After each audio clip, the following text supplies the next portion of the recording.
ഈ കനത്ത ചൂടാണ് പാലക്കാട് ജില്ലയിൽ ഏർപ്പെടുത്തിയിട്ടുള്ള നിയന്ത്രണം അത് നാളെ വരെ നീട്ടിയിട്ടുമുണ്ട്. വിദ്യാഭ്യാസ സ്ഥാപനങ്ങളുടെ അവധിയും തുടരും.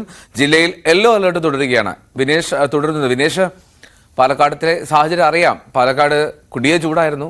ഇപ്പോൾ നമ്മൾ തിരുവനന്തപുരത്താണെങ്കിൽ ഇന്നലെ രാത്രിയൊക്കെ ചൂടിന് നേരിയൊരു ശമനം അനുഭവപ്പെട്ട പോലെ തോന്നി. പതിവ് ഉഷ്ണം അനുഭവിച്ചില്ല. എന്താണ് അവിടുത്തെ ഒരു സാഹചര്യം? എങ്ങനെയുണ്ട്? ചൂടിൽ ഒരു കുറവ് രേഖപ്പെടുത്തുന്നുണ്ടോ?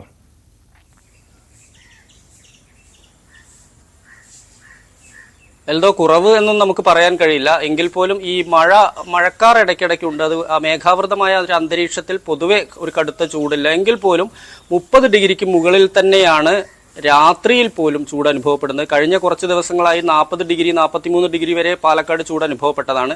എന്നാൽ ഒരു 2 ദിവസമായി ഏകദേശം 39.5 വരെയൊക്കെയാണ് ചൂട്, ഡിഗ്രി സെൽഷ്യസിലാണ് ചൂട് താപനില ഉള്ളത്. എന്തായാലും ഒരു ചെറിയൊരു വ്യത്യാസം എന്ന് മാത്രമേ നമുക്ക് പറയാൻ കഴിയുള്ളൂ. അതിന് പ്രധാന കാരണം മഴക്കാറാണ്. മഴ പെയ്യേണ്ടതുണ്ട്. പലപ്പോഴും കഴിഞ്ഞ ദിവസങ്ങളിലെല്ലാം ചെറിയ തോതിൽ ചാറ്റലുണ്ടായിരുന്നു. ചില പ്രദേശങ്ങളിലെല്ലാം തന്നെ മഴ തുള്ളിയിട്ടിരുന്നു. പക്ഷേ ശക്തമായൊരു മഴയുണ്ടായില്ല എന്നുള്ളതാണ് എടുത്തു പറയേണ്ട കാര്യം. പാലക്കാട് ശക്തമായ മഴ വരും ദിവസങ്ങൾ ഉണ്ടായില്ലെങ്കിൽ ജനജീവിതം കൂടുതൽ ദുസ്സഹമാവുമെന്ന കാര്യത്തിൽ സംശയമില്ല. കാരണം വൈദ്യുതി നിയന്ത്രണം കൂടി വന്നതോടുകൂടി രാത്രിയിലെല്ലാം തന്നെ ആളുകളുടെ അവസ്ഥ വളരെ പരിതാപകരമാണ്. പാലക്കാട് ഏറ്റവും സാധാരണക്കാരായി ഇപ്പോൾ വീട്ടിൽ എയർ കണ്ടീഷനോ അല്ലെങ്കിൽ ഇൻവെർട്ടറോ ഒന്നും ഇല്ലാത്ത ആളുകൾ വലിയ ബുദ്ധിമുട്ട് അനുഭവപ്പെടുന്നുണ്ട്.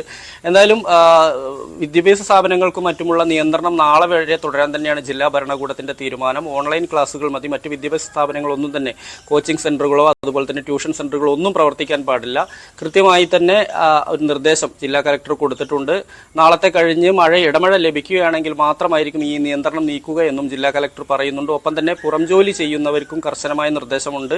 11-നും രാവിലെ 11-നും വൈകിട്ട് 3-നും ഇടയിൽ ജോലി ചെയ്യരുത് എന്നാണ് നിർദ്ദേശം. അങ്ങനെ വരികയാണെങ്കിൽ തൊഴിലുടമയ്ക്ക് എതിരെ കേസെടുക്കുന്ന ഉൾപ്പെടെയുള്ള നടപടിയിലേക്ക് പോകേണ്ടി വരുമെന്ന് ജില്ലാ കലക്ടർ മുന്നറിയിപ്പ് നൽകിയിട്ടുണ്ട്. എന്തായാലും പാലക്കാട് ഇപ്പോഴും നല്ല ചൂട് അനുഭവപ്പെടുന്നുണ്ട്.